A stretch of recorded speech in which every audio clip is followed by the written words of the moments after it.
تخيل انك امبراطور بتمتلك كل حاجة وفجأة تخسر حب عمرك في غمضة عين، بس تكتشف ان قلبها وعينيها ورئتها لسه عايشين في اجساد 3 اشخاص، والكارثة ان في سياسي فاسد ومافيا كاملة بتطرد ال3 دول عشان يكسروك. يا ترى ايه اللي ممكن يعمله سانجاي عشان يحمي اخر اثر لمراته في الدنيا؟ ودلوقتي اربط الحزام لان اللي جاي دمار. وبيبدأ الفيلم مع ارجون وهو بيركب الطيارة، ولما بيقعد بيلاقي الست دي جنبه، فبيسألها هو انا اعرفك ولا شفتك قبل كده؟ فبتقول له لا. فقال لها طب ممثلة ولا مشهورة على السوشيال ميديا؟ فقالت له برضه لا. فبيصورها عشان يبحث عنها، وبيعرف ان لها فيديوهات مش كويسة، وبيقول لها بس انت وزنك زايد شوية. فبتقول له الكلام ده كان ماضي وكنت مجبرة ان اعمل كده، لكن دلوقتي انا متجوزة وعندي طفل، وجوزي عارف كل حاجة عن ماضية. ولما ابنها بيروح الحمام ويرجع بيقول له ارجون تعالى افرجك على فيديو لوالدتك، فبتترجى ما يعملش كده. فبيشغل له لعبة عشان يتلهي فيها، وبيروح يقعد جنبها عشان يعمل اللي هو عايزه. لكن وقتها بيظهر الوحش سانجاي وبيكسر دراعه، ولما بتتدخل رجالته بيفضل يضرب فيهم بكل قوة، وبيمسك ارجون يضربه لحد ما بيكسره، وبيخليه يتأسف لها عن اللي عمله،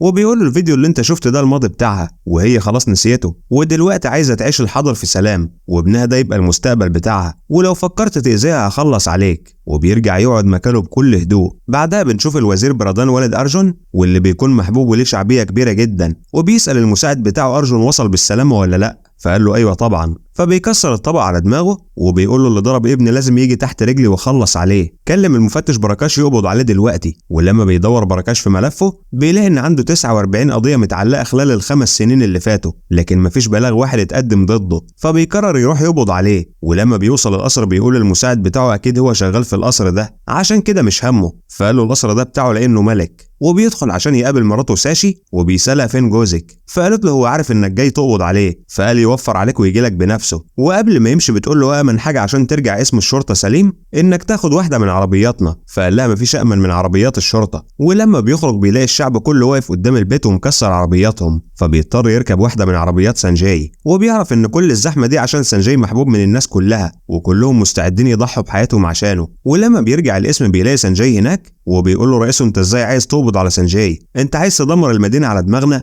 فقال له ده مجرم وعنده قضايا كتير، ولازم القانون يقتص منه ومن امثاله. فبيأمره انه يتأسف له عن اللي حصل، لكنه بيرفض وبيقول له ما تفكرش انها انتهت لحد كده، انا مش هسيبك غير لما اقبض عليك. فبيقول له الغلط اللي بتعمله بنية كويسة ممكن يتغفر، لكن اللي بيتعمل بنية سيئة ده مش ممكن ابدا، والشخص اللي انت بتدافع عنه ده يبقى مجرم يا بتاع القانون. ولما بيمشي بترن عليه ساشي، وبتقول له انا فكرتك هتقبض عليه لانه مجرم زي ما بتقول. فقال لها ما تقلقيش هيحصل قريب. فبتقول له انا مش هسمح لك تقرب منه لا انت ولا الوزير بتاعك. وبعد كام يوم بيحضر هو وساشي حفل زفاف واحد من ابناء المدينه، وبيكون براكاش بيراقبهم، وبيقول له راني سانجاي ده مش مجرد واحد معاه فلوس، ده ملك بيحكم المدينه، وعشان توصل له لازم تتخطى الناس دي كلها. فبيساله طب هم ليه بيحبوه كده؟ فقال له لانه اتبرع ب 2800 فدان للي ما عندهمش بيوت، وركب الواح شمسيه في كل مكان وبنى مستشفيات، عشان كده الناس دي كلها مستعده تضحي بحياتها عشانه. وبعد نهايه الحفله بيطلب من رجالته يروحوا لانه هيروح مشوار هو وساشي. فبتقول له خلوهم يجوا معانا بدل ما حد يهاجمنا. فقال لها انت مش واثقه فيا ولا ايه؟ يلا بينا نمشي. ووقت ما كانوا في الطريق بتكون خايفه جدا لان جالها رساله ان هيتموا مهاجمتهم، وعشان تضيع خوفها بتفضل تتكلم معاه، وبتبعت الموقع بتاعهم للمساعد عشان يعرف مكانهم، ويروح هو ورجالته في حاله اي هجوم حصل. ولما بيوصلوا عند سكه القطر بتكون ساشي نامت، ووقتها بتجيلهم رجاله الوزير عشان يخلصوا عليه. فبينزل يقول لهم مراتي نايمه، تعالوا عشان اكسركم بهدوء.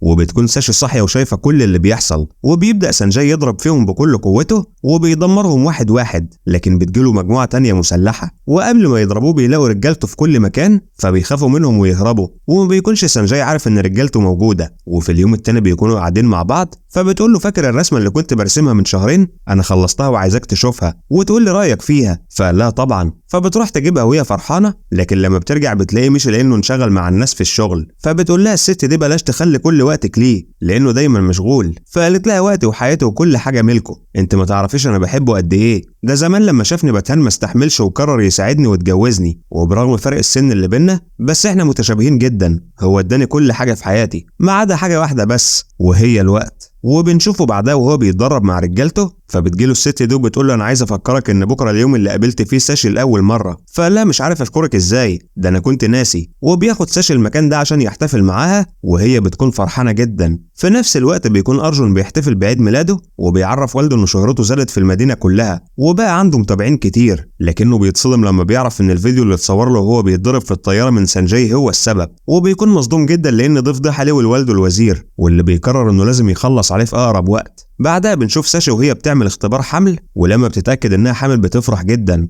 وبتروح تصحي سانجاي عشان تقول له، لكن وقتها بيوصل مدير المحجر بتاعه وبيعرفه انه عمل غلطه كبيره وباع متفجرات ب 200,000 روبيه لشخص ما يعرفوش، وكل ده بسبب طمعه. والشخص ده خد المتفجرات وفجر بيها اماكن في البنجاب، وللاسف مات ضحايا كتير. فقال له يعني الناس دي ماتت بسببك، وبيضربه بالقلم. ووقتها بيعرف راني ساشي ان براكاش هيخلص على مدير المحجر عشان ما يبقاش حد قدامهم يقبضوا عليه غير سانجاي، وان براكاش ده سيء السمعه وخادم للوزير وبيعمل كل اللي يطلب منه. في الوقت ده بيكون مدير المحجر متحاصر من كل اتجاه عشان يخلصوا عليه، لكن بيوصل سانجاي في الوقت المناسب وبيبدا يكسر في كل اللي يقابله. ووقتها بتوصل ساشي وبتحذره ان في متفجرات في كل مكان، فبيبعد بسرعه قبل ما ينفجر ويموت. وبيقول له عمار مدير المحجر كويس وهنخبيه كام يوم لحد ما نعرضه على المحكمه. فبيطلب من ساشي انها تروح وهو هيخلص اللي وراه ويرجع. وبنشوف انها اخذت شظيه من الانفجار اللي حصل، فبياخدوها للمستشفى وبيعرفوا عمار انها اتصابت لكن هتبقى كويسه وهتكون احسن من الاول. وبعد ما بيخلص من القضيه في المحكمه بتتدهور حاله ساشي جدا وبتموت، فبيروح لها المستشفى بسرعه وبيكون حزين جدا لانه ما قدرش يودعها وكان مشغول عنها طول الوقت. وبيقول له الدكتور انها قررت تتبرع باعضائها بعد وفاتها، وبيكون سانجاي في قمه حزنه وبيقول لعمار ساشي معايا بقالها سنين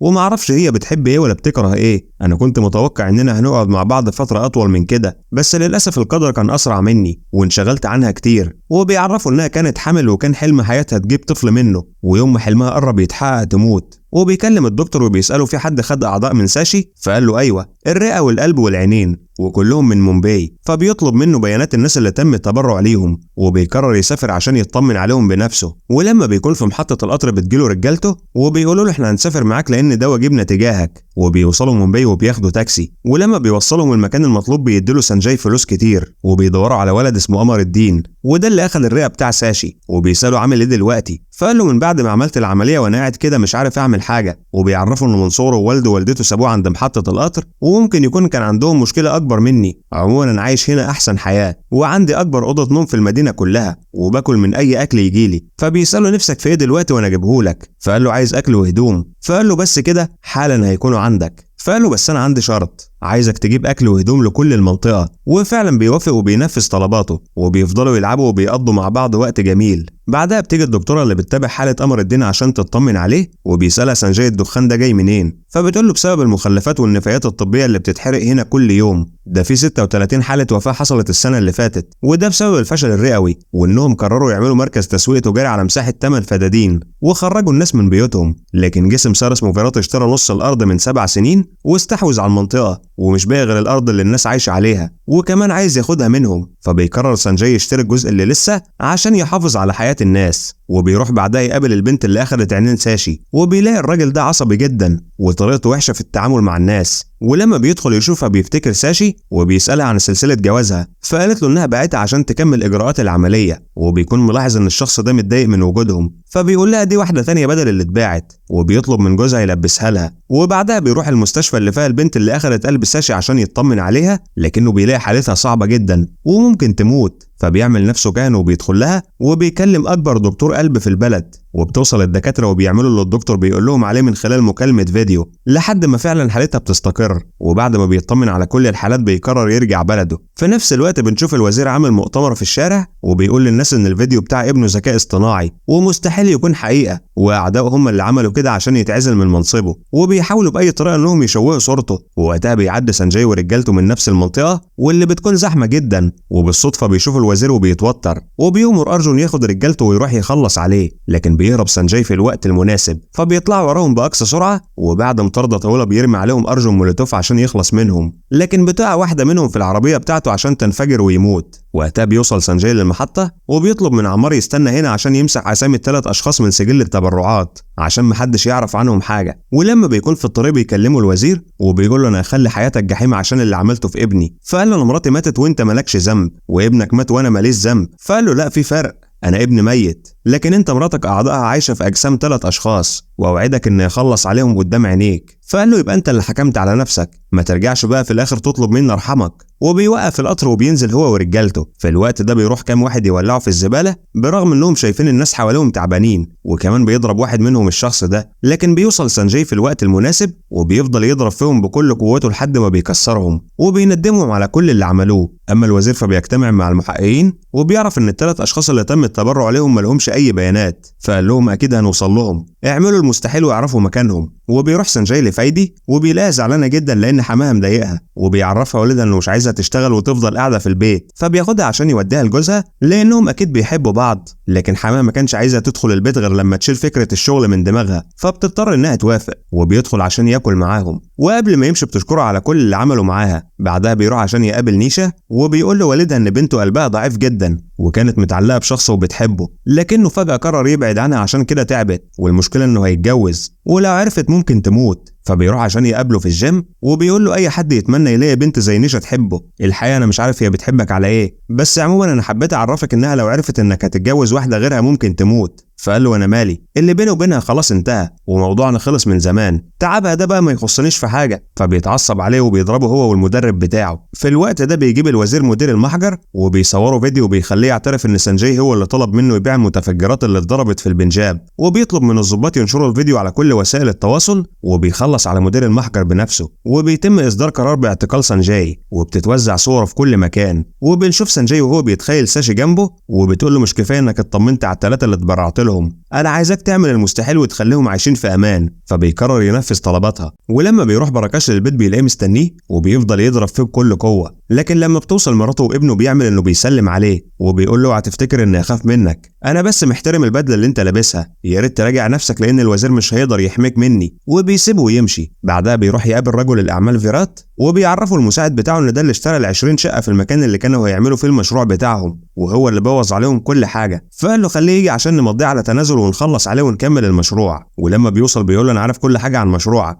وعملت حساباتي وعرفت انك هتحقق ارباح 2.5 مليار روبيه، ايه رايك اديك تمن الارض بالارباح بتاعتها مقابل انك تتنازل عن الارض وتسيب المكان. فبيستهزأ بكلامه وبيقول له المفروض ان نصدقك. فبيوريه في الكاميرات ان في عربيتين مليانين فلوس، فبيقول له طب ممكن اخدهم منك واخلص عليك. فبيعرفوا ان في قنابل في كل مكان وبيفجر واحده عشان يقتنع بكلامه، وفعلا بيصدقه وبيمضي على التنازل من غير كلام كتير. وبيروح عشان يحتفل مع اهل المنطقه لانهم مش هيشموا دخان وغازات سامه تاني. بعدها بيروح لفايدي وبيعرف انها فتحت مشروع في بيت حماها وبتكسب فلوس كتير. ولما اولادها بيوصلوا وبيسلموا على سانجاي بيسالهم جدهم انتوا بتحبوا مين اكتر، فقالوا له بابا وماما وكل الموجودين ما عدا انت. فبيحزن ان محدش بيحبه وبيسال عن السبب. فبيقول له سانجاي معاملتك السيئه مع اهل بيتك واهل المنطقه هي اللي مكرهه الناس فيك، لازم تغير من نفسك وتساعد غيرك. فبيدخل يجيب ورق البيت وبيديه لاولاده وبيقول لفايدي كبري مشروعك اللي بتحلمي بيه. في الوقت ده بيكلم براكاش الوزير وبيقول له احنا عرفنا ال3 اشخاص اللي اخذوا اعضاء ساشي وقدرنا نحدد مكانهم. فقال له انا مش عايزك ترحم اي حد، لازم تخلص على الكل. وبنشوف جوز فايدي بعد ما عرف ان سانجاي مجرم ومطلوب القبض عليه وبيعرف اهله بكل اللي حصل. اما سانجاي فبيكون عند امر الدين واللي بيكون تعبان جدا، فبيقول له انت لازم تروح المستشفى دلوقتي. فقال له لو عايز توديني يبقى لازم كل الناس التعبانه تروح معايا. فبيسال الدكتوره في هنا كام مريض، فقالت له 6000، بس المشكله ان المستشفيات اللي هنا مش هتستوعب العدد ده. فقال لها خلاص احنا هننقل لهم المستشفيات اللي في المدينه. وفعلا بتوصل عربيات الاسعاف وبيتم نقل كل المرضى. بعدها بيوصل والد فايدة عند اهل جوزها وبيعرفوا ان الشخص اللي جه معاه طلع ارهابي ومطلوب القبض عليه. فبيقول لهم اللي انتوا بتقولوا عليه مجرم ده يبقى ملك وبيملك 25% من احتياط الذهب اللي موجود في الهند، ولو مش مصدقين ابحثوا عنه وانتوا تتاكدوا. واللي مخليه مهتم بيكوا قوي كده ان مراته هي اللي اتبرعت بعينها لفايدة بعد ما ماتت، وبيكون الكل متفاجئ من اللي بيسمعه. اما نيشا فبتكون زعلانه جدا عن اللي حصل لحبيبها وبتفضل تزعق لسانجاي وبتقول له انت مين وليه تتدخل في حياتي كده. فقال لها حبيبك ده انت اكتر واحده بيكرهها في حياته، لازم تفوقي من الوهم اللي انت عايشه فيه. فبتقول له مالكش دعوه، المهم اني بحبه. فبيقول لها والدها القلب اللي انت عايشه بيه ده يبقى بتاع ساشي مرات سانجاي. فبتتاسف له وبتقول له اوعدك اني احافظ عليه طول حياتي. وبنروح لامر الدين في المستشفى واللي بيكون زعلان جدا ان سانجاي مش معاه. فبيقول له عمار اللي ساعدك ده يبقى ملك والرئه اللي انت بتتنفس بيها دي تبقى بتاع مراته. ولما بيجي له سانجاي بيتاسف له فقال له انا عايزك تهدى،